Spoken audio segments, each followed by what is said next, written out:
ஆதித்தத்தின் முக்கியத்தால் பிரமாதாவென்றும் ஜீவன் என்றும் கூறலாயிற்று. ஆவரணம்னா மறைப்பு, ஆதித்தம்னா மறைக்கப்பட்ட தன்மை, எதனாலேயே மறைக்கப்படணும் இல்லையா, அந்த மறைப்பான காட்சி. அதனால் பிரமாதா என்றும் ஜீவன் என்றும் கூறலாயிற்று. ஜடசக்தியினால் சூழப்பட்ட சித்தே ஜீவனாகும். இப்ப என்னன்னா, இந்த தனித்துவமே எப்படி வருது?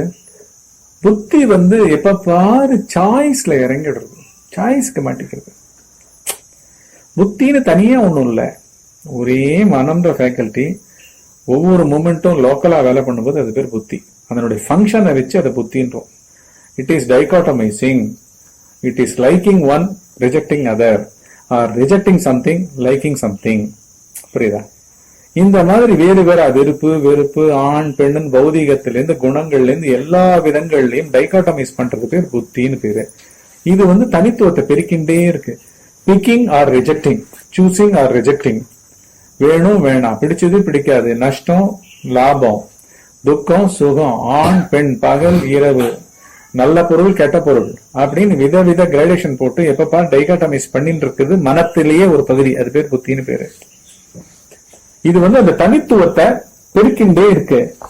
இந்த ஒரு ஒரு ஒரு சூசரா மாறும்போது அது பேர் ஆவரணம்னு பேர். எல்லாத்தையும் மறைச்சோம், லாக் ஆகிடுவோம் நம்ம. இது பிடிச்சிருக்குன்னா அவ்வளவுதான், அது கொஞ்ச நேரம் அப்படியே வியாபிச்சு இருக்கும். இது எனக்கு வேணும், என்னுடைய இமேஜுக்கோசரம் அது வேணும், என்னுடைய இமேஜ் அது கூட்டும், என்னுடைய பெருமையை கூட்டும், என்னுடைய பணத்தை கூட்டும், எனக்கு நல்லது அப்படின்னு ஏதோ ஒரு நல்லதை சார்ந்துட்டா, கெட்டதை விலக்கி நல்லதை சார்ந்துட்டா அதுவே மறைக்க ஆரம்பிச்சிடும். இது பேர் ஆவரணம் பேரு. இதுல பிரமிச்சு நிக்கிறவன் பேர் பிரமாதான்னு பேரு. அவன் தான் ஜீவன். அப்படிதான் ஜீவத்துவம் தொடர்ந்து பெறுகிறது. பிடிச்சவன், அதை அடைஞ்சவன், அதை அடையத்துக்கு பிரயத்தி நிக்கிறவன், அடைஞ்சவன், அப்புறம் ஃபோல்டர் கம்ப்ளீட்டாக உள்ள உட்கார்ந்துட்டு இருக்கும். பாஸ்டா உட்கார்ந்துட்டு திருப்பி அடுத்த காரியத்துக்கு அதே புத்தியை இதை இன்ஃபுளுன்ஸ் பண்ணிட்டு உட்கார்ந்துட்டு இருக்கும். நேற்றுக்கு நான் இப்படிதான் ஒண்ணு வாங்கி கொடுத்தேன், நீங்களும் வாங்க உங்களுக்கு வாங்கி தரேன்னு கிளம்பிடுவான். இப்படின்னு இன்னும் ஃபோல்டரை பெருக்கின்றே போவான். உலகமா வியாபிச்சு நிற்பான். புரியுதா? உறவுகள் அவா இவா எல்லாருக்கும் நல்லது பண்றவன் வியாபிச்சு நிற்பான். நான் நல்லவன் ஃபோல்டர்ல கெட்டி பட்டு நிற்பான். இதுதான் ஜீவத்துவம்.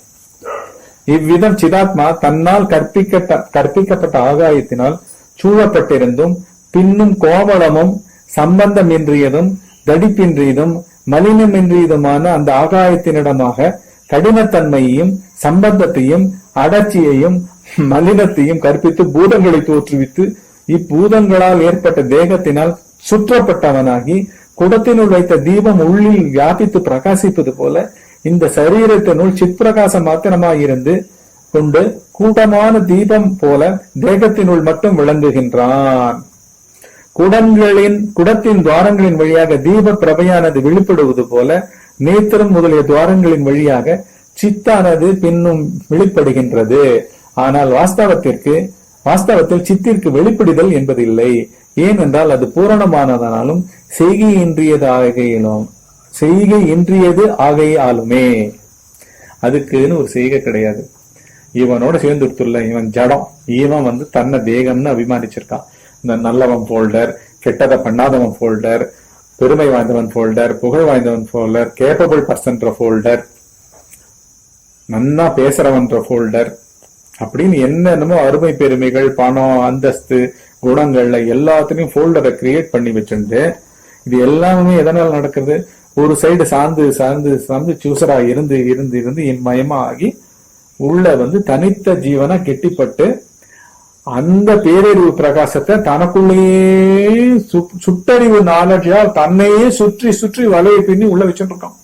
தினம் தினம் அதையே வாந்தி எடுக்கிறான். அந்த வலையை விரிக்கிறான், அந்த பெருமையை கூட்டிக்கிறான், வாரி கடையை முடிக்கிறான், அந்த உலகத்துக்கு போறான்.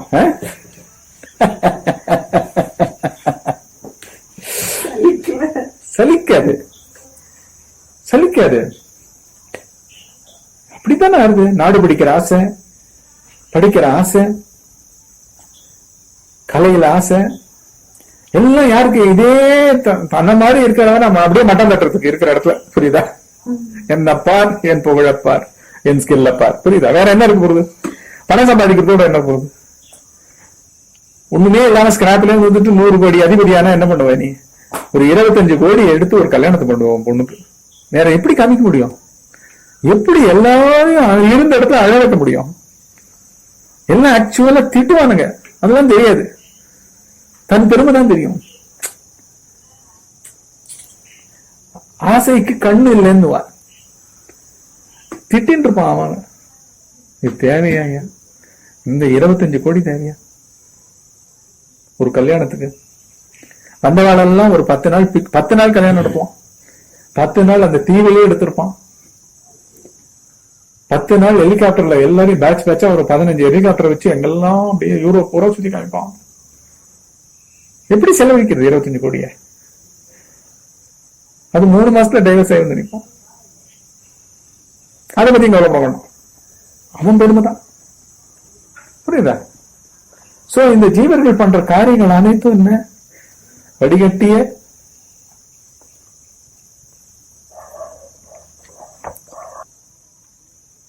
இப்பூதங்களால் ஏற்பட்ட தேகத்தினால் சுற்றப்பட்டவனாகி, புரியுதா? இந்த போல்டர்ஸ் தான். குடத்தினுள் வைத்த தீபம் உள்ளில் வியாபித்து பிரகாசிப்பது போல சரீரத்தினுள்ளும் சித் பிரகாசம் மாத்திரமாயிருந்து கொண்டு கூடமான தீபம் போல தேகத்தினுள்ளே மட்டும் விளங்குகின்றான். இங்க ஆன்மாவையே அது என்ன பண்ணி விடுறது? அழுத்திடுறது, கொலை பண்ணி விடுறது அகந்த. புரியுதா? இன்னும் பிரபஞ்சத்தை தாண்டி பெருமையா வாழணும்னு பாக்குறோம். இமேஜ் இருக்கு இல்லையா? கடவுள் தன்மைன்னு ஏதாவது ஒண்ணு இருந்ததுன்னா இங்க என்ன ஒரு ஒரு ஒரு ஒரு ஒரு சிறு பூச்சி புழு எல்லாம் எதுவுமே பார்க்கப்படலை. இங்க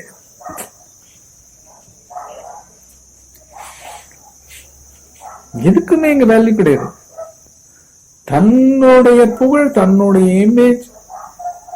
உன் பணத்தை செலவழிக்கிறேன், என் பணத்தை தானே செலவழிக்கிறேன்னு யாராவது கேட்டா எல்லாத்துக்கும் ஆர்குமெண்ட் உண்டு. சோலே இருக்காது. சோல் எப்படி உருவாருது? வேல்யூஸ்ல தான் உருவாருது, லேர்னிங்ல தான் உருவாருது. லேர்னிங்க்கு என்ன வேணும்? ஃபர்ஸ்ட் ஜீவத்தன்மையே நீ விசாரிக்கணும்பா.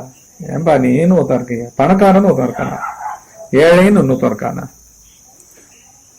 ஆழ்ந்த உலகத்துல எங்க போற நீன்றது என்ன? கையா காலா உடம்பா? உன் பொண்ணா? ஆசாசியா பெற்ற பொண்ணா? இந்த பணம் உன்னால மாத்திரம்தான் வந்துதான். எவ்வளவு பேர் இதுல அடிபட்டிருக்கலாம், எவ்வளவு பேர் இதுக்கு உதவி இருக்கலாம் இது வர்றதுக்கு. அப்படின்னா இது குரூப் எஃபர்ட் தானே. நீ மாத்திரம் அந்த ஓனரா பார்த்துட்டு இருக்கிய. அதனாலதான் ஞானமா இருக்கிறவா ஆக்சுவலா எல்லா அடியார்களும் பார்த்தா வாழ்க்கை ஃபெயில்யூரா தான் இருக்கும். ஒரு துக்காராம பார்த்தா அவரால் பிசினஸே பண்ண முடியல. துணியெல்லாம் கட்டி கொடுத்து ஒரு பெரிய பண்டில் பண்டிலா பேல் பேலா துணியை கொடுத்து, புடவைகளையும் கொடுத்து, வேஷிகளையும் கொடுத்து போய் வித்துட்டு காசு பண்ணிடுவாங்க. ஒன்னா எல்லாத்தையும் தானமா கொடுத்துருவார். எல்லாம் ஏமாத்துவார், நைஸா ஏமாத்தி தானமா வாங்கி. ஏன்னா அவ they are stepping into other man's shoes. அவளுக்கு முன்னாடி அவளையே தாண்டி அவ மேல அவளுக்கே அவளுக்கா இருக்குது தம் மேல. இவன் அவளை இறக்கமயமாயிடுவா. ஏன்னா எக்ஸிஸ்டன்ஷியல் ஃபேக்ட்ஸ்ல தான் வாழறா. அதனாலதான் கலந்து வாழ்வா. ஒரு புத்தரை சின்ன வயசுல 9-10 வயசுக்கு ஃபர்ஸ்ட் டைம் வெளியில அழிச்சுட்டு போறாரு அவ அப்பா. ஒரு பெரிய பூமி பூஜை போடுறா. அந்த நாத்து நடுறதுக்கோசரம் பெரிய hectares of lands, thousands of hectares of lands. ராஜா இல்லையா அவர், சுத்தோதனர். அங்க அழிச்சுட்டு போனா அவ சாம்பிளுக்கு உயரா கிட்ட போய் நின்றுட்டு பாக்குறாரு.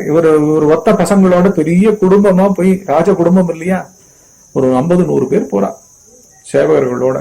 போய் பார்க்க மண்ணுல இருந்து ஒரு மண்புழு அந்த கலப்பையில மாட்டிண்டு அந்த ரத்தம் வரதை இவருக்கு வலிக்கிறது.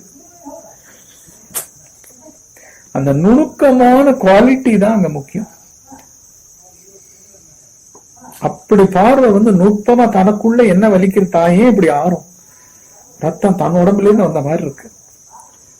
இப்படி பண்றா.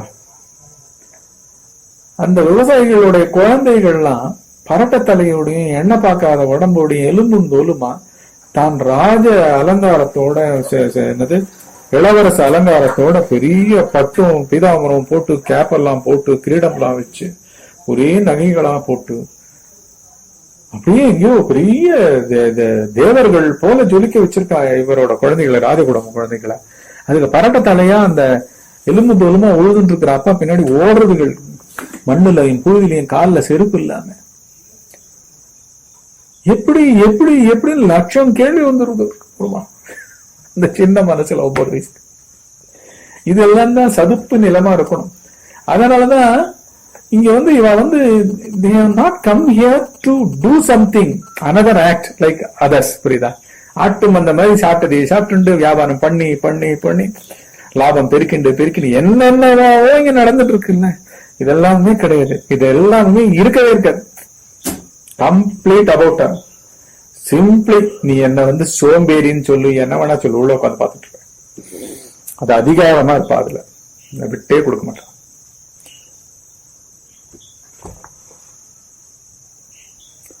இப்ப என்ன சொல்ற? சோல் செத்து போயிடுத்துன்ற, வேற ஒண்ணுமே இல்லை. சோலை கொண்டு விடுறா. தனித்த ஜீவத்துவம் என்ன பண்றது? அகந்தை அங்க ஆன்ம பொருள்னு என்ன அறிவும் கிடையாதுயா, எனக்கு மிஞ்சி எதுவும் கிடையாது. நாளை 10 நாள் நடத்த போற பங்கன் தான் இங்க பிரதானம். எவனால தூங்கினா அவனை கூட்டு மிரட்டும். அவனை மிரட்டுறதுக்கே ஒரு 10 பேர் போட்டிருப்பான் ஒவ்வொருத்தரையும். யாரும் தூங்காம இருக்காளா பாருங்க. ஒரு பணக்காரன் ஒரு கல்யாணம் நடத்துறான்னா அவனால என்ன வேணா நீ சம்பாத்தியம் உனக்கு வரட்டும். இந்த 10 நாள்ல ஒரு கடைசி லேபரருக்கு சாதாரணமா ஒரு வருஷ சம்பளமே அவனுக்கு 1 லட்சமா இருக்கட்டும். ஒரு வருஷ சம்பளம். இந்த 10 நாள்ல 1 லட்சம் கிடைக்கிறதுக்கு அவனை தூங்க விடாம அவனை நெருக்கி நரகத்துல தள்ளுற மாதிரி அவனை வேலை வாங்கி அந்த 1 லட்சத்தை அவன் கொடுக்கறதும் ஒண்ணுதான், அவன் சோலை கொன்றதும் ஒண்ணும். சொல்லுமா? தன் சோலை இவன் கொண்டுட்டான், தன் ஆன்மாவே இல்லாம பண்ணிட்டான், அறிவே இல்லாம பண்ணிட்டான், பேரறிவுன்னு ஒண்ணு இல்லாமே பண்ணிட்டான் அகந்தையை வச்சுட்டு. மற்றவாளையும் இப்படித்தான் டிஸ்ட்ராய் பண்ணிடுவான். சித்திற்கு வெளிப்படுதல் என்பதெல்லாம் இல்லை. ஏனென்றால் அது பூரணமானதாலும் செய்கையின்றியதாக ஆகியுமே. செய்கையே அதுக்கு தொழிலே கிடையாது, செய்தெல்லாம் கிடையாது. அப்படியே இருக்கு. அதனாலதான் திரும்பி நிக்கணும். சிதாத்மாவின் ஸ்புரண ரூப ஞான சக்தியானது தன்னை சுற்றி கொண்டிருக்கும் ஆகாயம் என்ற ஜடசக்தி வடிவமான அஞ்ஞானத்தை எதுவரைக்கும் அகற்றுகின்றதோ அவ்வளவு மட்டும் வெளிப்படுதல் நன்றாய் விளங்கும். சித ஆத்மானாலே ஒரு தனித்துவத்துல எந்த அளவுக்கு அறிவு வெளிப்பட்டு இருக்கோ அது பேர் தான் சிதாத்மா. அறிவு ஞானமா தெளிவா, அதான் புத்தி தெளிவுன்னு சொல்றா இல்லையா, அந்த மாதிரி தெளிவா இங்க நாட்டம் கொண்டு இங்க வாழறதுக்கு உண்டான நாட்டம் கிடையாது, உண்மையை கண்டுபிடிக்கும் நாட்டம். அதுல எந்த அளவுக்கு போறோம்னோ அந்த அளவுக்கு நம்ம புத்தி தெளிவடைஞ்சிட்டே வரும், தைரியம் தெளிவடைஞ்சிட்டே வரும். அப்படி வரும்பொழுது என்ன ஆகுது? அதுக்கு ஏத்த மாதிரி அஞ்ஞானம் ஆகலாம். புரியுதா? அறிவு சிதறல் பேரறிவு அந்த அளவுக்கு காட்சியை கொடுக்கும், தரிசனம் கொடுத்துட்டு இருக்கும். தொடர்ந்து எவ்வளவோ வருஷம் அவர் திருக்குறிப்பு தொண்டர் பண்ணிட்டு இருந்திருக்கணும்ல. அதனாலதானே அது அவர் எவ்வளவு நம்பிக்கை மயமா ஏறி பண்ணிட்டு இருந்தா சிவபெருமானியே வர வச்சிருப்பார் இல்லையா? அந்த மாதிரி எந்த அளவுக்கு உள்ள அதை நோக்கி, உண்மையை நோக்கி, வெளியில பகிர்முகமா இல்ல, வெளிப்படுதல் கிடையாது, தன்னைத்தானே புடம் போட்டு உள்ள நோக்கி போயிட்டு இருக்கோ. அப்ப என்ன? பேரறிவு இறங்கிறது, நிரப்புகிறது. புரியுதா? வெளிப்படுதல் நடக்கிறது. இவ்வாறு ஸ்புரணத்தினால், ஸ்பூர்த்தியினால் ஆவரணம் அகலுவதே மனதின் வியாபாரம் என்னலாகும். ஆகையினால் ராமா, மனது என்பது அந்நியமன்று, ஆத்மாவே மனது என்று சொல்லப்படும். மறைப்புகள் எப்ப விலகிறது? நீ அதை நோக்கி போக போக, அதை நோக்கி போனாதான் விலகும். தன்னையே தான் பார்த்து கொண்டிருக்கணும். அது என்னெல்லாம் கமெண்ட் அடிக்கிறது திருப்பி மனத்தினோட வியாபாரம், அந்த மாதிரி போக கூடாது. எதுவா இருந்தாலும் பேசாம சாய்ஸ்லெஸ். அதுதான் சிம்பிள் லைன்ல சொல்லிட்டார். ஆக்சுவலா இது ஒரு வேத வாக்கியம் அவர் சொல்லியிருக்கார். 5வது வேத வாக்கியம் சொல்லியிருக்கார். இது இந்த ஜெனரேஷனுக்கு எல்லாருக்குமே புரியும். இங்கிலீஷ்ல சொல்லியிருக்கார் அண்ணா ஜே கிருஷ்ணமூர்த்தி. சாய்ஸ்லெஸ் நான் ஜட்ஜ்மெண்டல் அவேர்னஸ். அவ்வளவுதான் சொருபம். வருமா? உள்ள பேசக்கூடாதீங்க, உன்னை பத்தியும் பேசக்கூடாது, எதை பத்தியும் பேசக்கூடாது. வெறுமனே அவேர்னஸ். பேசினா it should come in to awareness. அது கிடையாதுன்னு உடனே நிறுத்தணும். யூ பிகம் சாய்ஸ்ஃபுல்னு அர்த்தம். புரியுதா? பேசினேன்னா யூ ஹவ் ஜட்ஜ்டுன்னு அர்த்தம். யூ ஆர் பாசிங் ஒப்பீனியன் அர்த்தம். அதனாலதான் ரொம்ப சிம்பிளா சொல்லிட்டார் அவரும். சாய்ஸ்லெஸ், நான் ஜட்ஜ்மெண்டல். புரியுதா? சாய்ஸ்லெஸ்னா அர்த்தம் என்னவோ வந்துட்டே இருக்கும். என்ன அது பேரறிவு, பிரதிபலித்தல் மயமானது. உன்னை அந்த தேகத்துக்குள்ள உயிர் வாழும் ஒரு பிரகிருதியாக மனிதனாக படைத்திருக்குன்னா உன் மூலமா என்னென்னவோ கர்மாக்கள் எங்கேயோ நீ பண்ணிருக்க, அதெல்லாம் அது அன்ஃபோல்ட் ஆயிட்டே இருக்கும். ஆனா இப்ப சீக்கிரட் தெரிஞ்சுட்டேன், நீ எதையும் சாராம இருக்கணும். இப்போ சாய்ஸ்லெஸ்ஸா இருக்கணும். என்ன வேணா வரும், அது வந்ததுதான் உன்னுடைய வேலை. பிடிச்சாதது வரும், பிடிக்காதது வரும், ஆனா பண்ண வேண்டியிருக்கும், பண்ணணும். பிடிச்சது வரும், ஆனா பண்ணக்கூடாது, பண்ணாம இருக்கணும். புரியுதா? அப்புறம் அதை பத்தி ஒப்பீனியன் கிடையாது, முன்னாடி ஒப்பீனியன் கிடையாது, ஒரு ஐடியேஷன் கிடையாது, எந்த சைக்கலாஜிக்கல் மூவ்மெண்ட்டும் இருக்கக்கூடாது. புரியுதா? ஆக்சுவலா ஈஸி. இந்த அளவுக்கு நீங்க வந்துட்டீங்க, இந்த அளவுக்கு இதை கிரகிச்சு செயல்கள்ல எக்ஸ்பெரிமெண்ட் பண்ணி பார்க்கணும். நான் எந்த ஒப்பீனியனால இன்ஃபுளுன்ஸ் பண்ணப்பட்டிருக்கேன் அப்படின்னு பார்த்தா, பாஸ்ட் இதுல எதுவாவோ ஃபோல்டர்ல அந்த ஃபோல்டர் மேல போட்டிருக்கேன், திஸ் இஸ் a லைக் அப்படின்னு போட்டிருப்பேன். டிஸ்லைக்ஸ்னு ஃபோல்டர்ஸ் இருக்கும். அந்த ஃபோல்டர்ல இருந்து இது இன்ஃபுளுன்ஸ் பண்ணிட்டு இருக்கு அப்படின்னு தெரியும். பாஸ்டே கிடையாது, இந்த மூமெண்ட்லயும் நான் யாரும் கிடையாது. அப்படி இருந்தாதான் சாய்ஸ்லெஸ், அப்படி இருந்தாதான் ஜட்ஜ்மெண்டே வராது. ஆனா you are being aware of all these things.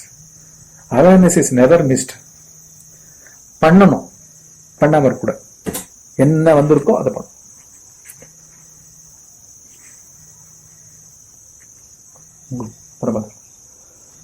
இவ்வாறு ஸ்பூர்த்தியினால் ஆவரணம் அகலுவதே மனதின் வியாபாரம் என்னலாகும். இங்க மனதின் வியாபாரம் என்னன்னா ஆத்ம சாதகம். இப்ப நீ சாதாரணமா தேங்கி உள்ள பாஸ்ட் தான் ஓபன் ஆகுது தான் மனதின் வியாபாரம். இப்போ வாழ்க்கை என்ன, ஒவ்வொரு செகண்டும் என்னென்னமோ இன்ஃபுளுன்ஸ் பண்ணிட்டு இருக்கு. அதை வச்சுதான் கருத்து கொண்டுதான் ஒரு காட்சியே பார்க்கிறோம். காட்சி is under influence of the past. இப்ப பாக்குற காட்சி, அதனால அந்த காட்சியே சரியா பார்க்கல. இதுதான் சாதாரணமா மனதின் வியாபாரம். அததான் சொல்ற. ஆகையினால் ராமா, மனது என்பது அந்நியம் என்று, ஆத்மாவே மனது என்று சொல்லப்படும். சலிக்கும் சித்ரூபியே மனதாவாள். அப்படிதான் சலிச்சுட்டே சாய்ஸ்ஃபுல்லா பிக் அண்ட் சூஸ் இருக்கிறதே சித்ரூபியே மனதாவாள். நிச்சலையே ஆத்மஸ்வரூபினி. அப்படியே ஒரு மூமெண்ட்டும் இல்லாம மனத்தை நிறுத்திட்டு ஆனா வாழ்ந்துட்டு இருக்கணும். வாழ்வன் ஒத்தனும் இல்லாம வாழ்க்கை. புரியுதா? அதுதான் ஆத்மஸ்வரூபினி. ராமா, ஸ்பூர்த்தியினால் ஆவரணம் அகலுவதே சித்தின் சலனமாகும். அந்த ஸ்புரணத்தினால, எந்த ஸ்புரணம், பேரறிவு ஸ்புரிக்கணும். நீ சாய்ஸ்லெஸ்ஸா இருக்கணும். அது உன்னை வச்சுட்டு இதுதான் கர்மயோகம். நிஷ்காமியே கர்மம். உனக்குன்னு ஒரு சென்டர் இல்லை. இது பிடிக்கும் பிடிக்கலன்னு நீ பண்ணல, பண்ணணும்னு பண்ற. பண்ணாமல் இருக்க முடியாது. சரிதா? அந்த இடத்துல போய் பேசிதான் ஆகணும், இந்த இடத்துல போய் இதை அடைஞ்சுதான் ஆகணும். அதனாலதான் இதுக்கு இந்த சாதகத்துக்கு யாரும் எதையும் திறந்துட்டு வர வேண்டிய அவசியமே இல்லை. அப்படியே உள்ள வாங்கிக்கணும், கிரகிச்சுக்கணும் சத்தியத்தை. அப்படியே அதே ரோல்ல அப்படியே இருந்து இன்னும் அற்புதமா பெர்ஃபார்ம் பண்ணலாம். இது மானம், அவமானம், மரியாதை, அவமரியாதை, இது எல்லாம் எந்த மாதிரி எதுவும் கிடையாது. இதுவே விகற்பமாம். ஸ்பூர்த்தியினால் ஆவரணம் அகலுவதே சித்தின் சலனமாகும். இதுவே விகற்பமாம். இந்த விகற்பத்தை தீர ஒழித்து விட்டால் ஏற்படும் நிர்விகற்ப விஞ்ஞானமே பூரண ரூபமாகும். இப்பூரண வடிவமே முக்தி. இந்த ஸ்புரணம் மனதின் வியாபாரமா ஸ்புரிக்க கூடாது. மனதின் வியாபாரமா ஏன் ஸ்புரிக்கிறதுன்னா, அது ஏற்கனவே லைக்ஸ் அண்ட் டிஸ்லைக்ஸ் ஃபோல்டர்ஸ் மில்லேனியாவா வச்சுட்டு இருக்கு.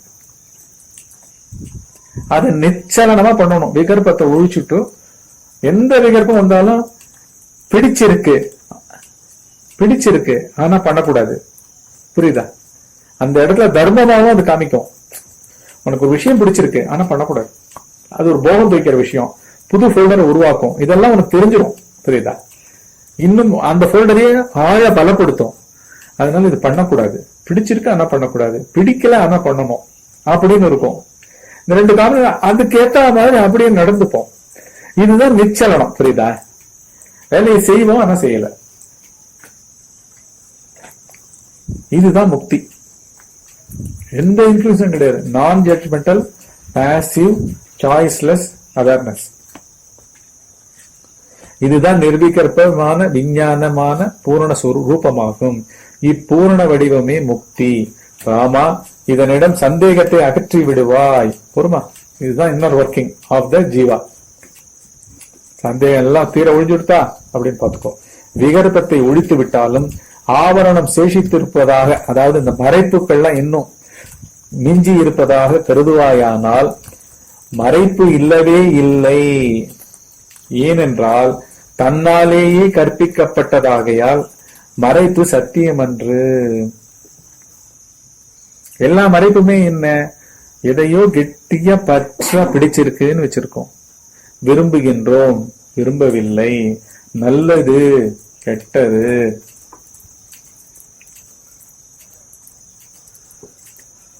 அது ஒரு சினிமால கூட எங்க நல்லதெல்லாம் நீயே கற்பிச்சுக்கிறியப்பா, என்னுடைய நல்லது என்னுடைய கெட்டது கூட உன்னுடைய பெர்ஸ்பெக்டிவ்.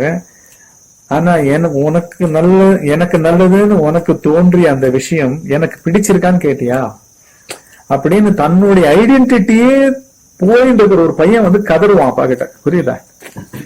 அதனாலதான் இங்க ஃபர்ஸ்ட் நல்லது கெட்டது வேணும். அது ஒரு லெசன் கொடுக்க வந்திருக்கு. ஆனா நல்ல உத்தம அதிகாரின்றவன் என்ன பண்ணுவான், நல்லா ஒவ்வொரு எக்ஸ்பீரியன்ஸ்லயும் அழுந்த பார்ப்பான். அதாவது அந்த எக்ஸ்பீரியன்ஸ் ஆரம்பிக்கிறதுக்கு முன்னாடியும் வளர்ச்சா இருப்பான். பிடிச்சிருக்குன்னு அதுல இன்டல்ஜ் ஆறேன். ஆனா அது ஒரு ஃபோல்டரை பெருக்கி திருப்பி அடுத்த இஷ்யூக்கு அது இன்ஃபுளுன்ஸ் பண்றதுன்றதையும் பார்ப்பான். பார்த்துட்டு என்ன பண்ணுவான், விட்டுடுவான். இதுல இருந்தெல்லாம் ஒரு அதிகாரம் வரும், ஒரு தைரியம் வரும். வாழ்க்கையை அப்படியே ஜெயித்த தன்மை தெரியும். பிறந்தவனே எவன்னு தெரிஞ்சிடும். இந்த மாதிரி சைக்கலாஜிக்கலா ஒரு தனித்த சென்டர்களா இல்லவே இல்லைன்ற ஒரு கன்விக்ஷன் வரும். இதுதான் ஆன்ம ஞானம். அதனாலதான் இந்த மறைப்பு கூட மிஞ்சாதுப்பான்றார். ஏன்னா அது மறைப்பே இல்லப்பா, நீ தெளிஞ்சுட்டப்பா. நீ இன்னும் ஒரு விருப்ப நன்னா பார்த்துட்ட, ஒரு வெறுப்ப நன்னா பார்த்துட்ட. அதனால அகந்த ஒழிஞ்சு போயிட்டு இருக்குங்க. புரியுதா? பிடிச்சிருக்கு, பண்ணக்கூடாது. அதை கரெக்டா நீ பண்ணாம விட்டுட்டேன்னா அகந்த ஒழிஞ்சு போச்சு. அந்த பிடிப்பு போல்டர்ல இருந்து பிடித்தவன், இவைகளெல்லாம் எனக்கு பிடிக்கும்னு போட்டவன் அழிஞ்சு போயிட்டான். இதெல்லாம் பிடிக்காது ஆனா பண்ணணும். அப்படி நீ செய்யும் பொழுது அந்த பிடிக்கல அப்படின்னு பிடிக்காதவன் அப்படின்னு போட்ட போல்டர்ஸ் எல்லாம் அழிஞ்சு போயிடும்.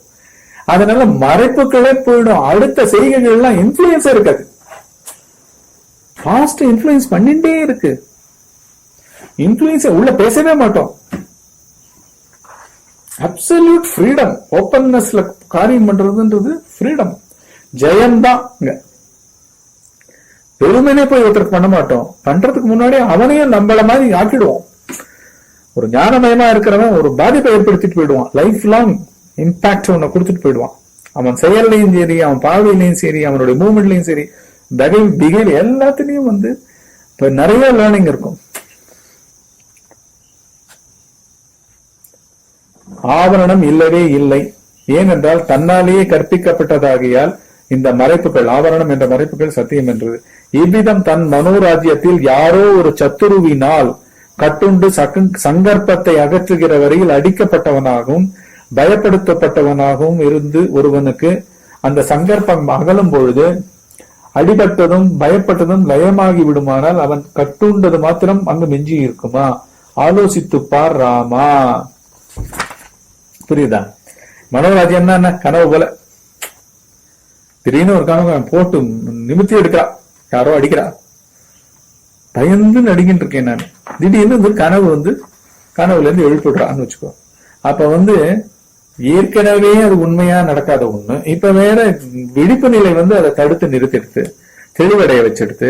அதனால உண்மையில என்னைக்குமே கட்டுப்படவும் இல்லை, பயப்படவும் இல்லை. நம்ம பயம், கட்டுப்படுதல், அடங்குதல், இல்லாட்டி இன்ஃபுளுன்ஸ் ஆட்படுதல், இதெல்லாம் இல்லாத பூரண பேரறிவே அப்படின்றது ஸ்வச்சமா விளங்கும். ராமா, அனாதி காலமாகவே பந்தம் என்பது ஒருவருக்காவது இங்கு இல்லை. பாண்டேஜ் இருந்தா தானே முக்தி. ஜடாத்ம பிராந்தியை விட்டு ஜட ஆத்ம பிராந்தியை விட்டு விட்டு பந்தம் என்பது யாது என்று விசாரித்துப்பார். பந்தமானது உண்மை என்ற நிச்சயமே மகாபந்தமாகும். நான் பந்திக்கப்பட்டவன் அப்படின்னு நினைக்கிறது தான் முக்கியமானது. அதுதான் பகவான் வந்து பாடியிருக்காரு உள்ளது நாற்குல. பத்தனான் என்னும் மட்டே பந்த முத்தி சிந்தனைகள். அதாவது ஐயோ நான் ஏதோ கட்டி போடப்பட்டிருக்கிறேன், பாஸ்ட் இன்ஃபுளுன்ஸ் இருக்கு, அது இருக்கு இது இருக்கு அப்படின்னு நினைக்கிறது தான் பந்தம். முக்தியை நோக்கி அத்தல்றதும் அதுதான். பத்தன் நான்றது என்ன? பந்தப்பட்டவன் நான், பக்தனான் என்பதே பந்த முத்தி சிந்தனைகள். பத்தன் நான் என்று தன்னை பார்க்குங்கால் சித்தமாய் நித்த முக்தன் தான் நிற்க நிற்காதே பந்த சிந்தை முக்தி சிந்தை முன் நிற்குமோ அப்படின்றார். எல்லாம் துப்புரவா போயிடும், எந்த மறைப்பும் கிடையாது, எதுவும் கிடையாது. காத்தால் எழுந்துட்டா available for any folder to open, but ஃபோல்டரே இருக்காது. புரியுதா? பியூர் பேரறிவே வந்து இந்த உடலா என்னவோ பண்ணிட்டு இருக்கும். அதுதான் பர்ஃபெக்ட் காரியம். என்ன அந்த இடத்துல சிவபெருமானே வந்து நிற்பார், பக்கத்துல வந்து ஹெல்ப் பண்ணிட்டு இருப்பார். பந்தம் உண்டென்பதும் பீதி அடைந்த பாலகனுக்கு பேய் பிடித்தது என்று சொல்வது போலாம். புரியுதா? புத்திமானாக இருந்தும் எதுவரையிலும் இந்த பந்தம் உண்மை என்ற பிராந்தியை ஒருவன் விடாமல் இருக்கின்றானோ அதுவரையிலும் அவன் எவ்வளவுதான் மகா பிரயத்தனங்கள் செய்தாலும் ஒருபொழுதும் பந்தத்திலிருந்து விடுபட்டவன் ஆகான். அதனால்தான் இங்க படிப்பு திறன், பாண்டித்யம் இதெல்லாம் புத்திமான்கள். ஆனா மனம் ஒரு மாதிரி வந்து நான் பந்தப்பட்டவன்ற இதுல அதே புத்தியினுடைய எக்ஸலன்ஸ் இருந்தா கூட பிரயோஜனம் இல்லை. ஏன்னா மனம் வந்து போட்டு அழுத்தும். இங்க பணம் இருக்கும், போகம் இருக்கும், எல்லாம் இருக்கும், தூக்கம் வராது, சாப்பிட முடியாது. ஏன்னா பந்தம் தலைக்கிறது. புரியுதா? அது இங்க அறிவு சுதந்திரம் தான் வேணும். நான் என்பது பேரறிவுன்னு தெரியாத வரைக்கும் இங்க மனம் வந்து துக்கத்திலிருந்து மீளாது. அது உண்ணுத்தினாலதான் மீளும். இன்ஸ்டால்மெண்ட்ல எல்லாம் ரிலீஸே கிடையாது. பாண்டேஜ்ல இருந்து ஒரே இது ரிலீஸ் வந்து ஆன்ம ஞானம் தான். அது பேரறிவு, அதனுடைய அம்சம் தான். நானும் அனைத்தும் நம்மள மாதிரியே எல்லாத்தையும் கருதணும். அதுதான் வந்து எல்லாத்தையும் அப்பதான் கருணை வரும். நிர்மலமான சிதாத்மாவிற்கு இந்த பந்தம் ஏது? எங்கனம் உண்டாகக்கூடும்? தன் ஆத்மாவான கண்ணாடியில் பிரதிபிம்பித்த காட்சிகளால் பந்தம் உண்டாகலாம் என்றால் கண்ணாடியில் பிரதிபிம்பித்த அக்னியும் தகிக்க வேண்டும். கரெக்டா? என் மனசுக்குள்ள என்னென்னவோ வருது. நான் தான் எப்படி கன்விக்ஷனோட இருக்கணும்? பிடிச்சது வருது, போய் பண்ணுன்னு சொல்றது, வாசனை எல்லாம் பிரதிபிம்பங்கள். பிடிச்சதுதான் பண்ண மாட்டேன், பண்ணி பழகினவன் தான் பண்ண மாட்டேன். பிடிக்காது வருது, பண்ணியே ஆகணும், பண்ணிட்டே இருப்பேன். என்னுடைய சாய்ஸ் கிடையாது. செய்யப்படணும், செய்யறேன். இந்த ரோலுக்கு அது செய்யப்படணும். எனக்கு பிடிக்கல, அவளுக்கெல்லாம் அது நல்லது, பண்ணி ஆகணும். இப்படி இருக்கும் பொழுது இப்ப வந்து கண்ணாடியில அக்னி தெரிஞ்சா அக்னி சுடுமா?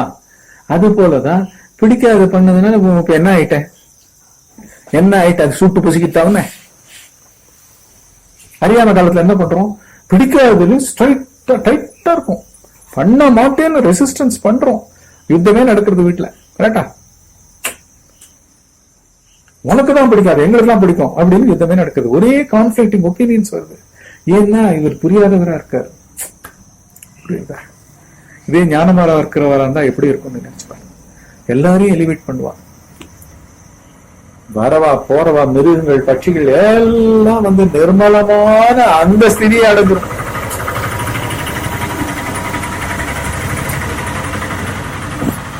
பந்தம் உண்மை என்ற புத்தியும் மனது என்பதும் இருக்கிறது என்ற நிச்சயமும் ஆகிய இவ்விரண்டும் இன்றி எவனுக்காவது ஓரிடத்திலும் வேறு பந்தம் இல்லை.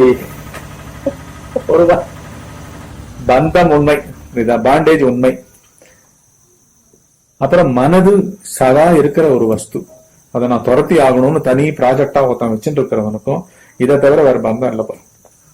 மனதே இல்லை, பேரறிவு தான் இருக்கியா? நான் தான் சித்தர்கள் பார்த்தா நாய்க்குட்டியோட படுத்துட்டு இருப்பா, மாட்டு தொழுவத்துல படுத்துட்டு இருப்பா, அதோட சேர்ந்து சாப்பிடுவா, அங்கங்க வாழ்வா, எல்லாம் உண்டு. அப்படியே அத்வைத ஸ்திதியை வாழ்க்கையாவே வாழ்ந்துட்டு இருப்போம். உள்ளுதான் வெளியே.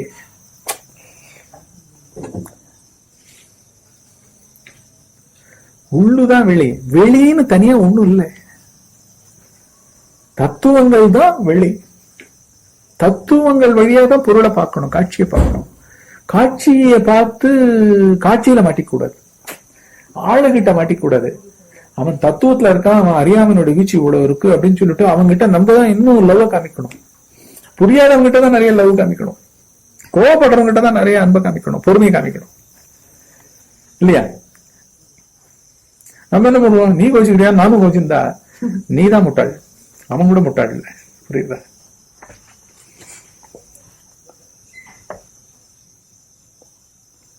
நல்ல விசாரம் என்ற மகா ஜலத்தினால் இந்த பந்தம் என்ற மலத்தையும் மனது இருக்கிறது என்ற மலத்தையும் நன்றாய் கழுவி விடும் வரையிலும் ஒருவனுடைய சம்சாரத்தை ஒழிப்பதற்கு என்னாலாவது, பிரம்மாவினாலாவது, விஷ்ணுவினாலாவது, சங்கரனாலாவது, வித்யாத்மீகையான திருபுரையினாலாவது ஒரு காலம் சாத்தியமன்று.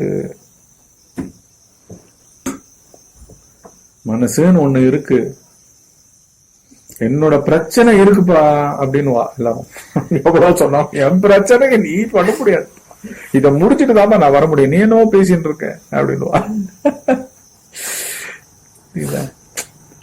அதனாலதான் அப்பேற்பட்டவாளுக்கு இவாளே சொல்ற, விஷ்ணுவும் பண்ண முடியாதான், சிவனும் பண்ண முடியாதான், பிரம்மாவும் பண்ண முடியாதான், இந்த திரிபுரையாலையும் யாராலையும் ஒண்ணும் பண்ண முடியாது. ஆகையினால் ராமா, இவ்விரு மலங்களையும் ஒழித்து சுகியாக ஆகுவாய். மனது நிர்விகற்ப வடிவமாய் இருக்கும் பொழுது ஆத்மா மாத்திரமாய் இருப்பதால் மனதின் துவைத்தம் சேஷித்திராது. மனதேதான் ஆன்ம பொருள். அதனால விகற்பத்தை அழிச்சுட்டு விகற்பத்து மூலமாதான் நிர்விகற்பத்துக்கு போகணும், வெறும் நிர்விகற்பம் கிடையாது. புரியுதா? ஸ்டூப்பரா போய் முடியும் அது. அதனால இவைகளை அழிச்சாதான் அப்ப தெரியும், தெளிவான இந்த உணர்ச்சி தெரியும். இது சலனமற்று இருக்கும், முழுமையா இருக்கும், அகம்ஸ்புரணம் இருக்கும், எல்லாம் இருக்கும். அதனாலதான் மனத்தினுடைய டியூவாலிட்டிஸ், புரியுதா, குட் பேட் இதெல்லாம் இருக்காது. இது அது என்ற தோற்றத்தை தவிர மனது என்பது கிடையாது. இது அதுதான் டியூவாலிட்டிஸ், இதை தவிர மனது என்ற ஒரு பொருள் கிடையாது. இது முதலியற்றை தீர அகற்றிவிட்டால் விளக்கமான ஆத்மாவை சேஷ்டிக்கின்றது. விளக்கமே இருந்துட்டு இருக்கும். விளக்கம்னா ஒரே எக்ஸ்பிளனேஷன்ஸ் கிடையாது, சொரூபம் அப்படியே இருக்கும். இதுலயே வாழ்வோம், இதுலயே உடம்பு இருக்கும், இதுலயே பிரபஞ்சம் இருக்கும், எல்லாம் இருக்கும். அப்ப என்ன செய்ய வேண்டிய கர்மாவும் இது பண்ணிட்டு இருக்கோம். பிடிச்சிருக்கு பிடிக்காது இதுல என்னைக்குமே சார மாட்டோம். ரஜ்ஜு, அதாவது கயிற்றில் உள்ள பாம்பு என்ற பிராந்தியானது சத்தியம் என்று கருதப்பட்ட வஸ்துவில் சர்ப்பம் என்ற தோற்றம் விளங்குவதுதான் என்பது திண்ணம். அதாவது கயித்துல பாம்பு ஏன் தெரியுதுன்னா, பாம்பு தான் ரொம்ப போக்கஸ்டா நிக்கிறது. புரியுதா? பயம்தான், புரியுதா, அந்த மயக்கம் தான், தெரிவு தான் மெயினா இருக்கு. அதனாலதான் பாம்பா தெரியுது. எல்லாருக்குமே விசார கண்ணு இருந்ததுதான் என்ன பண்ணுவான், அண்ணா ஆராய்ஞ்ச பிறகுதான் ஒப்பீனியனை பாஸ் பண்ணுவான். பயப்படுறது கூட அப்புறமா தான் நிக்கும், வெயிட் பண்ணிட்டு இருக்கோம். பயப்படுத்தலாமா இல்லைன்னு. பயம் எல்லாம் சர்வதாரணமா வந்துடாது. கோரத்து பாத்துருவான் ஃபர்ஸ்ட், அதனுடைய ஷேப்பு, அதை ஆடுற விதம், அதை நெளியறதா இழியறதா, சத்தம் வருதா, அதுவா இதுவா, எல்லாத்தையும் பார்க்கும் பொழுதே அங்க மயக்கமே வராது, பிராந்தியே வராது. பாம்பா தெரியறதுனாலதான் அந்த கலக்கம் மயக்கம் வருதுன்றார். இங்கு மேலேற்றப்பட்ட பாம்பு என்பது பாதிக்கப்பட்ட பிறகும் சித் ரூபமான அறிவு சுரூபமான ஆத்மாவிற்கு அந்நியமாக பிராந்தி ஞானத்திற்கு விஷயமாயிருந்த ரஜுவின் ஞானம் நிலை பெற்றிருக்கும். புரியுதா? என்னன்னா, ஒருத்தன் பயந்துட்டான், அதுக்கப்புறம் அந்த பயத்தை தீர விசாரிக்கிறான், கிட்ட போய் பல விதத்துல பார்த்த பிறகு கயறு நன்னா தெரிஞ்ச பிறகு ஃபர்ஸ்ட் விகற்பம். புரியுதா? விபரீதம், உண்மத்தை பிறராக நினைக்கிறது, உண்மை இல்லாததை உண்மையாக நினைக்கிறது. அப்புறம் போய் இன்வெஸ்டிகேஷன்ல பார்த்தோம்னா அந்த மாதிரி ஒண்ணும் இல்லைன்னு தெரிஞ்ச பிறகு சகஜமா நிர்விகற்பம் செட் ஆயிட்டு. புரியுதா? அதாவது அமைதி, ஸ்டில்னஸ் செட் ஆயிடும். ஸ்டில்னஸ் ஒரிஜினலா இருக்கும். அப்போ அங்க பயத்துக்கு இடமே இல்லை. அந்த மாதிரி இங்க கயிற்றினோட ஞானம் எப்படி செட் ஆகுதோ அந்த மாதிரி இந்த உலகம், தன்னுடைய உயிர், தன்னுடைய பிறப்பு, இது எல்லாமே அகந்தை பிறப்பு, அகந்தை உலகம் அப்படின்றதெல்லாம் நல்ல கயிற்றுல முதல்ல பாம்பா இது நெளிஞ்சு காமிச்சுது. புரியுதா? இப்ப நானுக்கு பின்னாடி வெறும் கயிறு தான் இருக்கு, என்னுடைய பின்னாடி வெறும் கயிறு தான் இருக்கு. என்னுடைய மேன்மையும் கிடையாது, என்னுடைய கீழ்மையும் கிடையாது, என்னுடைய மானமும் கிடையாது, என்னுடைய அவமானமும் கிடையாது, என்னுடைய உயிரும் கிடையாது. இந்த எதிர்க்க நிக்கிற மாடும் ஒண்ணுதான், என்னுடைய உயிர் ஒண்ணுதான், இந்த எறும்பு ஒண்ணுதான், நானும் ஒண்ணுதான், இந்த புல்லு ஒண்ணுதான், நானும் ஒண்ணுதான், எல்லாம் மகோன்னதமா ஆன்ம பொருளாவே ஜொலிக்கிறது. புரியுதா? இதனோட தொடர்ச்சிய அடுத்த சத்சங்கத்துல பார்ப்போம். இந்த சத்சங்கத்துடன் 40 செகண்டுக்கு வெளியிலிருந்து வரும் மணியோசை தியானத்தை இணைச்சிருக்கேன். 40 செகண்டுக்கு ஒரு தடவை வரும். அதை உபயோகிச்சு தியானம் சமாதி பழகுங்க. இதனோட தொடர்ச்சியான சத்சங்கத்துல சந்திப்போம்.